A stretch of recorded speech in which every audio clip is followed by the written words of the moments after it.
부자연사자팀 서울시 범죄 치안구역에 따른 안심기각길 안내 및 치안안전시설 효과 분석 발표 진행하도록 하겠습니다. 저희의 발표 순서는 서론, 사용 데이터 설명, 범죄 위험도 예측 및 지표 모델링, 안심 경로 추천, 그리고 기대 효과 및 활용 방안 순으로 진행하도록 하겠습니다. 현재 서울시의 1인 가구 수가 증가하고 있는 추세를 보이고 최근 묻지마 범죄, 이성동기 범죄가 많이 발생하면서 서울시에서는 1인 가구 안심 종합계획을 발표하며 시민 불안 해소를 위해 안심마을 보안관, 안심앱 서비스 등 치안 산업을 강화한다고 밝혔습니다. 서울시의 효과적인 범죄 예방을 위한 서비스 강화를 위해서는 서울시의 지역 특징 및 활용 가능성을 고려한 실질적인 범죄 예방이 분석이 필요하다고 판단하였습니다. 따라서 저희는 기존의 치안 사업을 강화하는 방향성을 제시하기 위하여 다음과 같이 주제를 선정하였고, 현재 기각 경로의 정량적인 치안시설 효과가 미비하다고 판단을 하였기 때문에 치안시설 개선 사항에 대해서 재현이 가능하도록 지역 맞춤 치안시설 효과 분석을 진행을 하였고, 이상동기 범죄가 최소화되는 경로 위주의 경로 추천의 필요성을 느꼈기 때문에 저희는 범죄 영향 요인들을 다각적으로 고려하여 실효성 있는 경로 추천을 진행하고자 하였습니다. 최종적으로는 다양한 요인들을 고려하여 범죄 위험도 예측 후 이를 활용한 치안안전시설 효과 분석 및 안심기각길 경로 추천 서비스를 제안드리고자 합니다. 먼저 저희가 사용한 데이터입니다. 저희는 행정안전부에서 제공하는 서울시 야간 5대 범죄 발생 현황 밀도 분석 정보를 바탕으로 범죄 발생 예상 위치를 샘플링을 통해 추출하여 위치별 범죄 발생 횟수를 나타낸 데이터셋을 생성하였습니다. 효과적인 범죄 예방 지표를 형성하기 위해서는 범죄 발생 위치 데이터가 굉장히 중요합니다. 하지만 현재 범죄 데이터가 정확한 범죄 발생 위치 데이터가 아닌 밀도 데이터 형태로 제공이 되어 있기 때문에 이 경우에는 범죄 발생 여부를 수치적으로 파악하기 어려우며 범죄가 가지고 있는 랜덤한 특성을 반영하지 못한다는 단점을 가지고 있습니다. 하지만 샘플링을 통해 밀도 데이터를 바탕으로 범죄 발생 예상 위치를 정량적으로 나타낼 수 있다면 랜덤하게 발생되는 범죄의 특성을 모델링에 포함시킬 수 있기 때문에 오히려 이상동기 범죄에도 더욱 강건하게 모델링이 가능해질 거라고 판단했습니다. 따라서 저희는 이런 샘플링의 이점을 살리기 위하여 먼저 밀도 데이터를 통해 범죄 클러스터를 산출한 후 각 범죄 클러스터별 다별령 정규분포를 가정하여 몬테카를로 샘플링을 진행해 보았습니다. 샘플링 결과를 바탕으로 범죄 밀도를 다시 추정해 본 결과 기존의 범죄 밀도 데이터와 매우 유사한 데이터셋이 생성됨을 확인해 볼 수 있었습니다. 그리고 이런 샘플링을 통해 얻은 범죄 발생 위치를 예측할 수 있는 1인 가구 비율, 인구 밀집도 지수와 같은 인구학적 변수, 그리고 도로폭, 주점 개수와 같은 환경적 변수와 공시지가 등의 경제적인 변수들을 고려하여 지역 변수로 수집을 하였습니다. 수집한 변수 중 일부를 시각화를 통해 확인해 보았을 때 전체적으로 1인 가구 비율, 인구 밀집도, 주점 개수 등은 서울시 도심 부근 및 서남부 지역에서 높은 경향성을 보이는 것을 확인할 수 있었으며 거주 인구수의 경우에는 서울시 외곽 부근에서 높게 나타나는 경향성을 보였습니다. 또한 해당 지역의 범죄 발생을 예측할 수 있는 예방할 수 있는 CCTV, 보안등 등의 치안시설 요소 또한 함께 동일한 과정으로 수집을 하였고요. 변수를 시각화를 통해 확인해 본 결과 지역 변수와 유사한 패턴이 나타나지만 전체적으로는 행정동별 개수 차이가 더욱더 뚜렷하게 나타나는 모습을 확인할 수 있었습니다. 최종적으로는 저희는 10개의 시대별로 랜덤 포인트 집합을 생성한 후에 해당 포인트를 기준으로 범죄 발생 횟수에 영향을 주는 지역 변수, 치안 변수들을 수집하여 최종적으로 병합하여 데이터셋을 완성하였습니다. 범죄 위험도 예측 및 지표 형성에 앞서 저희는 모델링을 진행할 때 지역 변수는 범죄 예방에 영향을 미치고 치안시설 변수는 범죄 예방 효과를 설명한다고 가정하였습니다. 그러나 실제 두 변수 간의 관계는 독립적이지 않기 때문에 이를 고려하지 않을 시 설명에 있어서 인과관계가 역전할 수 있는 문제가 발생 가능합니다. 따라서 저희는 두 변수가 범죄 발생 횟수에 미치는 효과를 각각 파악하기 위하여 두 단계에 걸쳐 모델링을 진행하였습니다. 이를 위하여 첫 번째로는 지역 변수를 통한 범죄 발생 여부 예측 모델링을 진행하였습니다. 지역 변수를 활용하여 범죄 여부를 0 또는 1로 예측을 하고 범죄 발생이 예측된 데이터에 대해서 구체적인 범죄 발생 횟수를 예측하였습니다.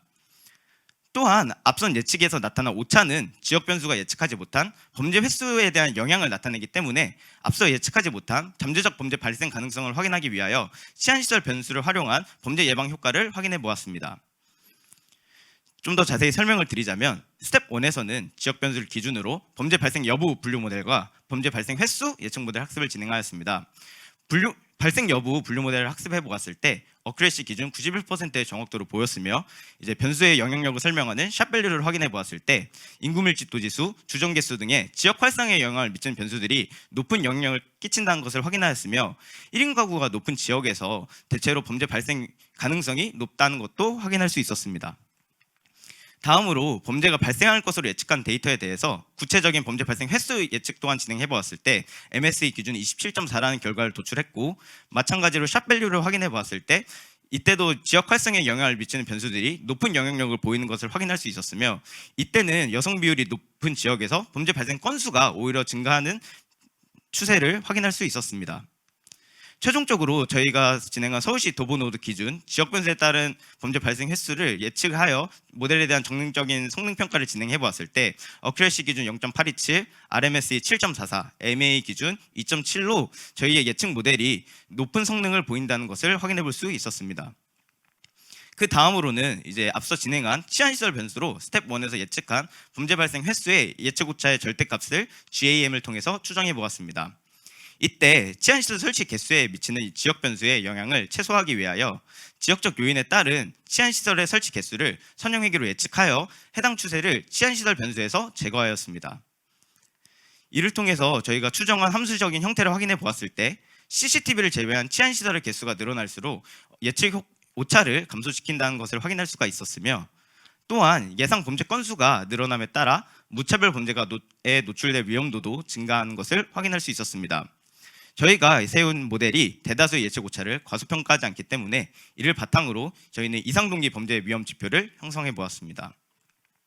이렇게 앞선 분석을 통해서 산출한 도로 노드별 범죄 위험도와 사전에 구축되어 있는 노드 간의 거리 데이터를 사용을 하여 저희는 노드별 위험도 기반 안심 귀갓길 경로 추천 시스템을 설계해 보았습니다. 이를 위하여 서울시 도보 교차점 노드마다 범죄 위험도를 산출하고 출발 노드와 도착 노드를 선정하면 출발과 도착 지점까지 거리 기준 10개의 차단 경로를 추출하여 각 경로별 범죄 위험도 평균이 가장 낮은 경로를 저희는 안심 경로로 추천하게 되었습니다. 저희의 안심 경로 추천 시스템이 잘 작동하는지 확인하기 위하여 범죄 위험도가 높은 상위 1% 행정동을 추출한 다음에 1인 가구 비율이 가장 높았던 신림동을 시뮬레이션 대상 지역으로 선정하였습니다.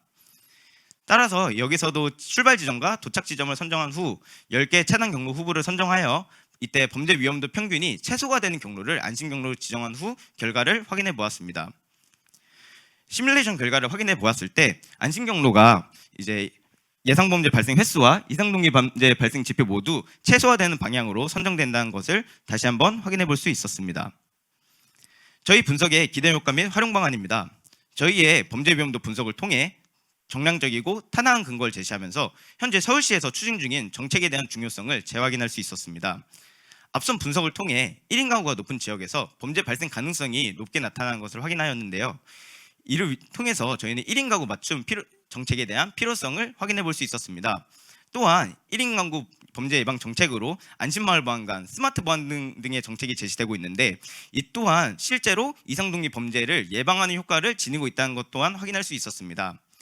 이를 통해서 저희는 서울시의 1인 가구 불안 해소 목표 달성에도 기여를 하면서 치안시설 효과를 고려하여 정책을 추진하는 경우에는 예산 절감에 대한 효과도 기대할 수 있을 것으로 생각됩니다.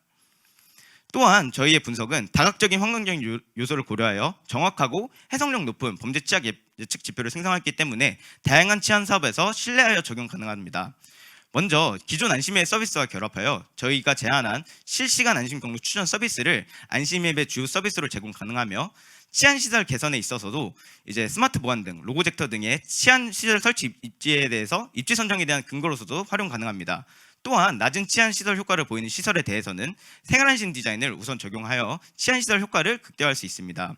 그리고 범죄 취약 구역에서는 범죄 위험도가 높은 지역들을 위주로 안심마을 보안관 순찰 중심 지역으로서 활용이 가능하며, 치안 시설 효과를 고려한 효율적으로 지역 치안 수준을 개선이 가능하며, 또한 범죄 취약 구역 내 안심 계약길 또한 선정이 가능합니다.